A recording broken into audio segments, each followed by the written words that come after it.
আমি বলছি না ভালোবাসতেই হবে।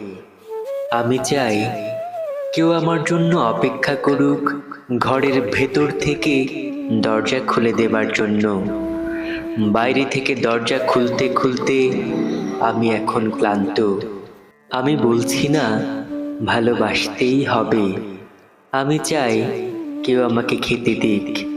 হাত পাখা নিয়ে আমি কাউকে আমার পাশে বসে থাকতে বলছি না। আমি জানি এই ইলেকট্রিকের যুগ নারীকে মুক্তি দিয়েছে স্বামী সেবার দায় থেকে।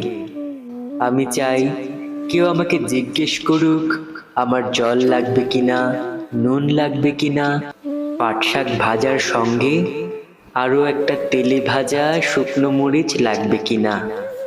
এঁটো বাসন গেঞ্জি রুমাল আমি নিজেই ধুতে পারি।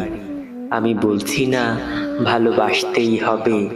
আমি চাই কেউ একজন ভেতর থেকে আমার ঘরের দরজা খুলে দিক, আমাকে কিছু খেতে বলুক। কামো বাসনার সঙ্গী না হোক, কেউ অন্তত বলুক তোমার চোখ এত লাল কেন। ধন্যবাদ সকলকে। পড়ছিলাম কবি নির্মলেন্দু গুণের লেখা তোমার চোখ এত লাল কেন কবিতাটি। আশা করছি সকলের ভালো লেগেছে। ধন্যবাদ।